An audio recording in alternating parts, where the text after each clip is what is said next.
The 19th of April, 1951, 8 days after firing General Douglas MacArthur, President Harry Truman sat in the Oval Office staring at a locked steel case that had just arrived from Tokyo.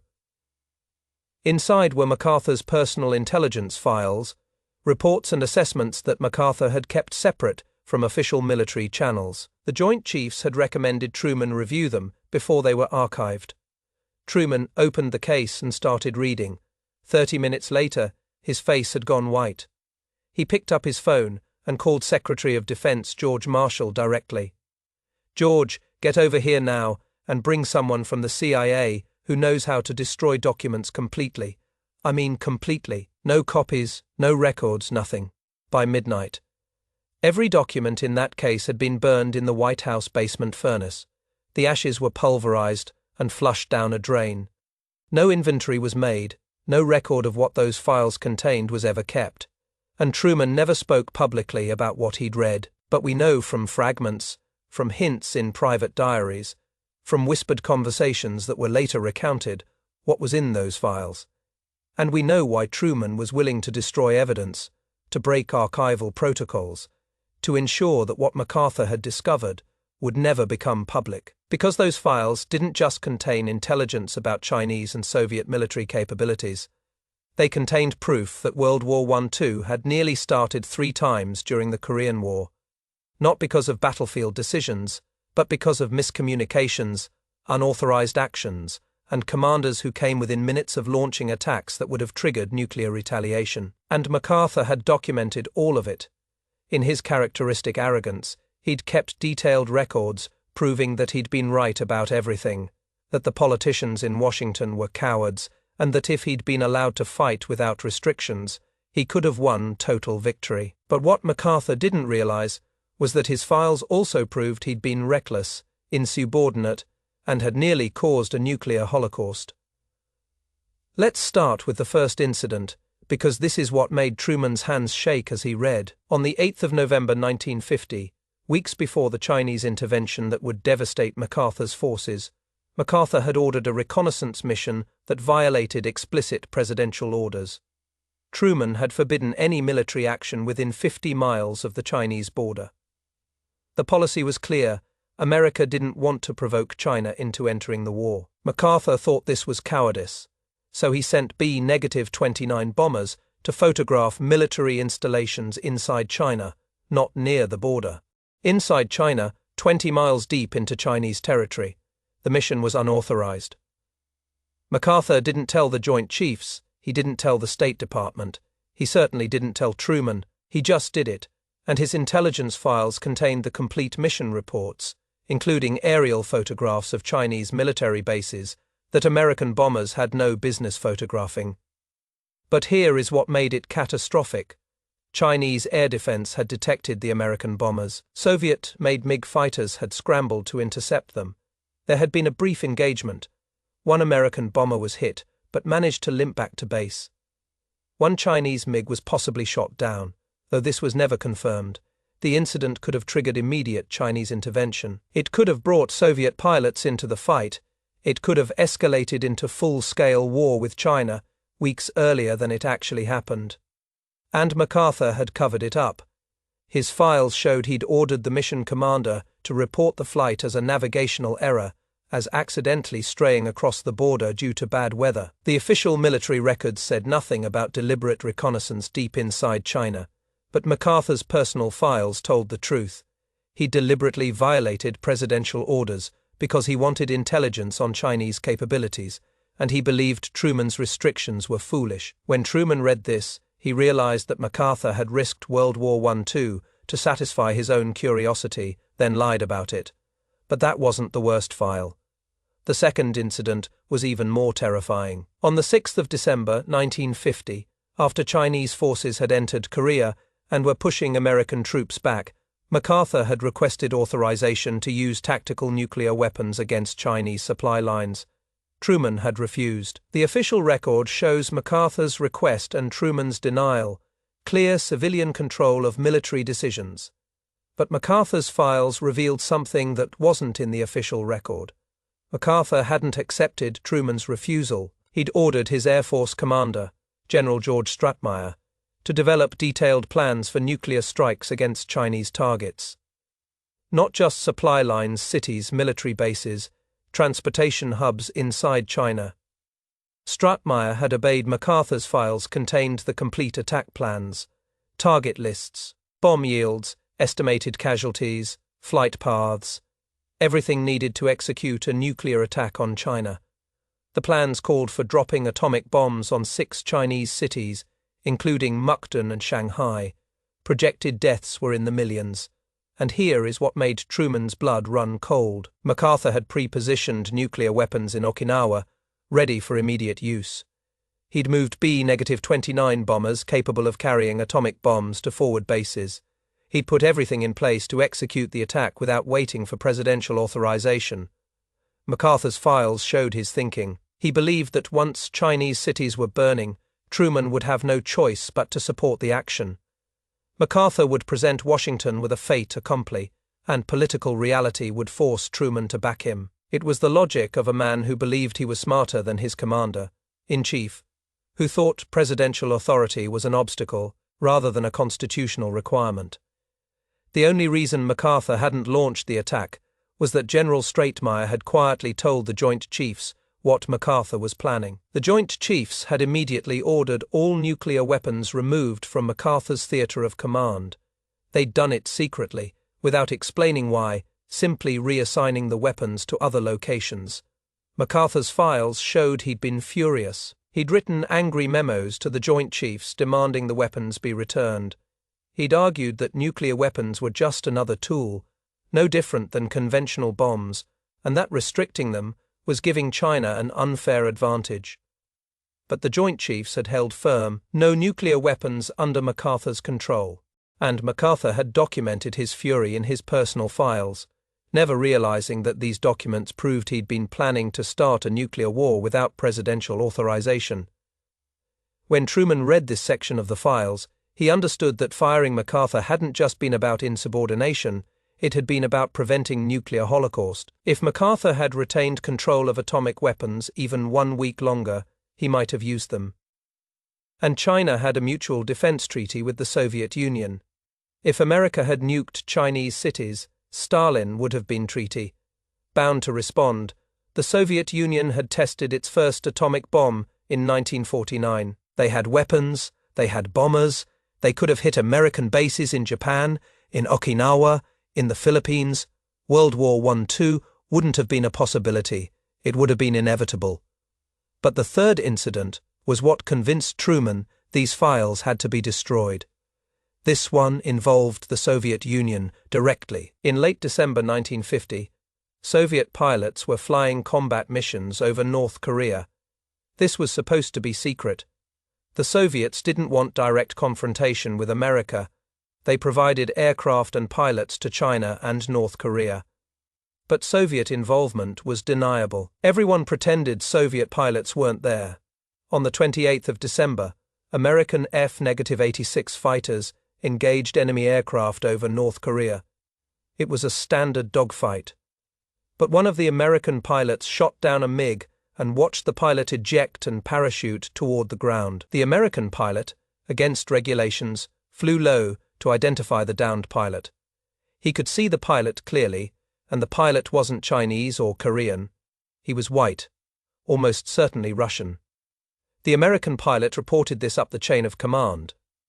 The report reached MacArthur's intelligence staff, and MacArthur saw an opportunity. If he could prove Soviet pilots were fighting in Korea, he could argue for expanding the war to target Soviet air bases in Siberia. So MacArthur ordered a special operations mission. He sent a team to capture the Soviet pilot before Chinese or North Korean forces could retrieve him. It was an insane risk. If American special forces were caught inside North Korea trying to capture a Soviet officer, it would be an act of war against the Soviet Union. But MacArthur wanted proof. His files documented the entire mission. 8 American special forces operators inserted by helicopter.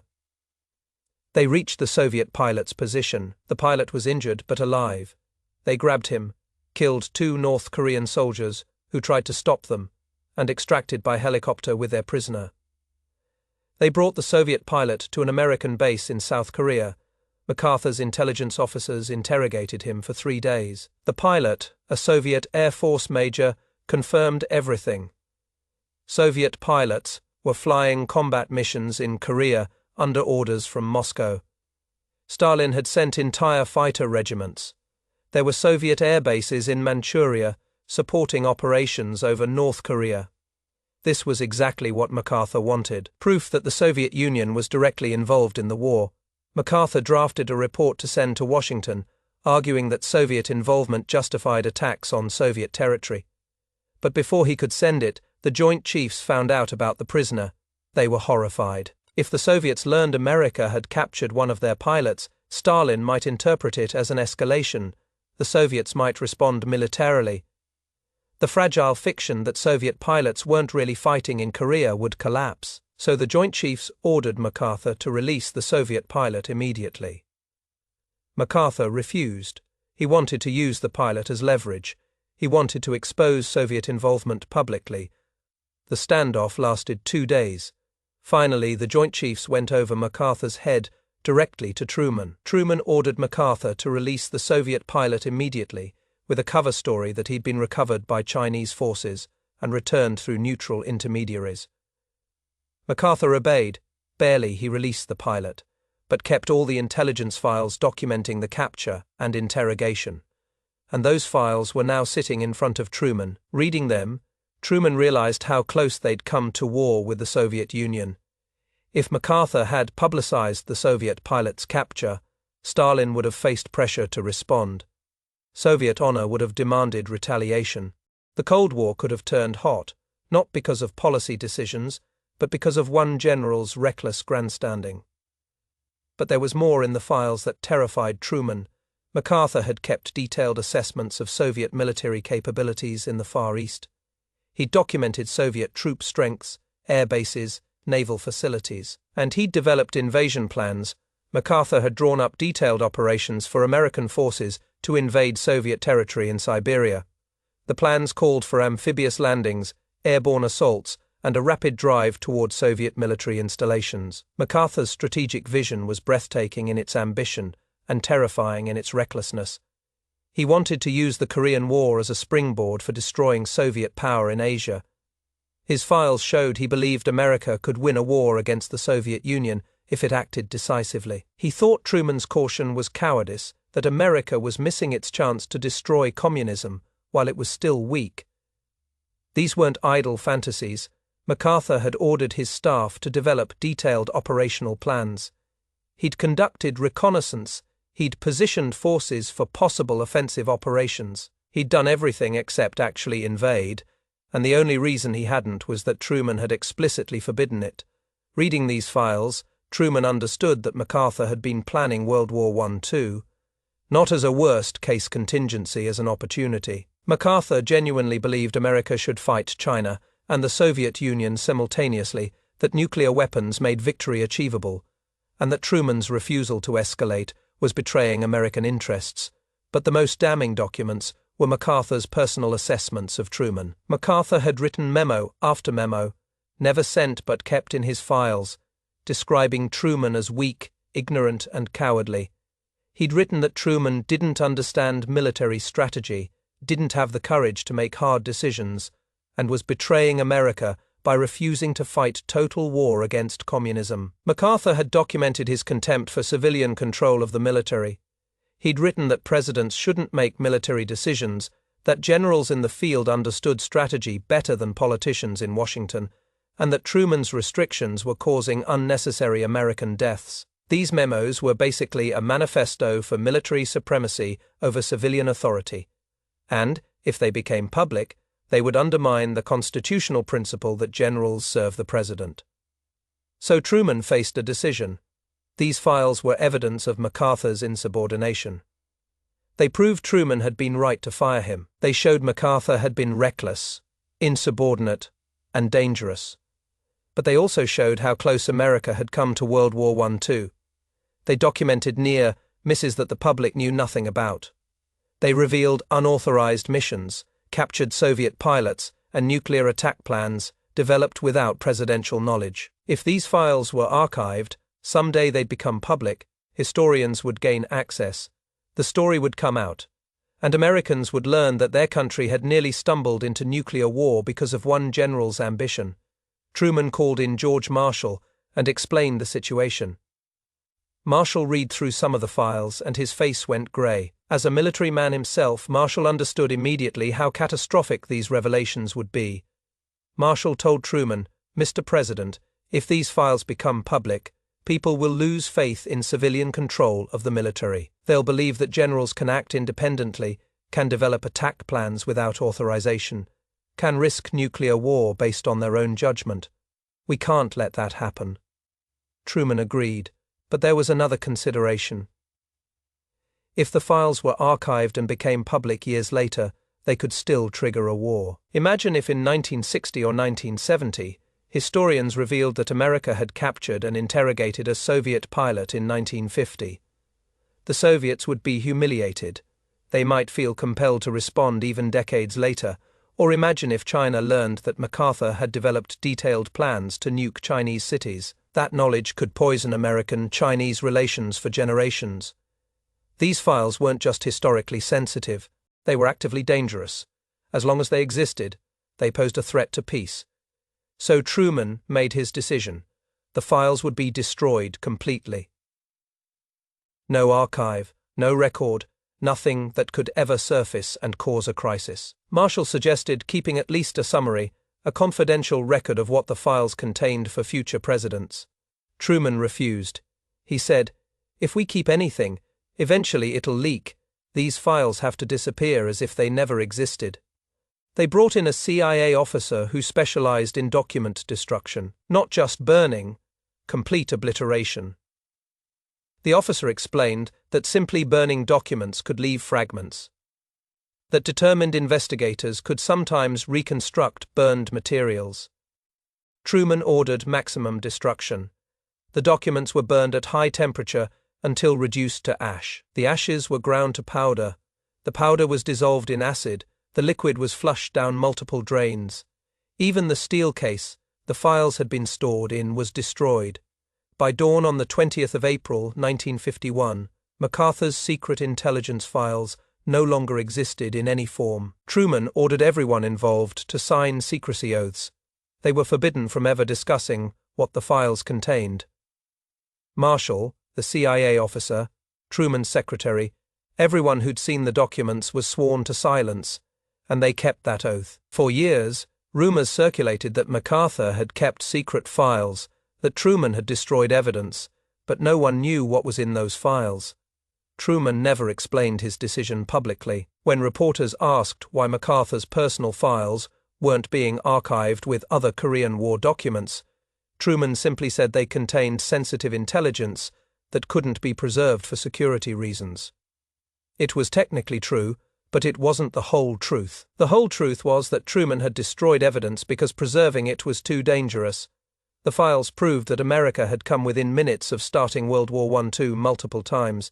They showed that unauthorized military actions had nearly triggered catastrophic escalation. They revealed that one general's ambition had threatened the survival of civilization, and Truman decided that some knowledge was too dangerous to preserve. In later years, after leaving office, Truman occasionally hinted at what he'd done. In a 1961 interview, he said cryptically, "MacArthur kept records of things that should never have been recorded. When I saw what he'd documented, I realized those files could cause a war even years after they were written, so I destroyed them. Some will say I destroyed evidence. I say I prevented catastrophe." He never gave details. He never explained what specific information the files contained. But people close to Truman understood he'd made a choice between historical transparency and global security, and he'd chosen security without hesitation. The irony is that by destroying the files, Truman ensured MacArthur's worst actions would never be fully known. Historians would debate whether firing MacArthur had been necessary. Some would argue MacArthur had been right about China. Others would defend Truman's decision. But no one would know about the unauthorized reconnaissance missions, the nuclear attack plans, the captured Soviet pilot, or the invasion plans for Siberia. MacArthur's reputation would survive partially intact because Truman had destroyed the evidence that would have completely demolished it. But Truman didn't care about MacArthur's reputation. He cared about preventing war, and those files, if they'd survived, could have triggered conflicts decades after they were written. So he burned them.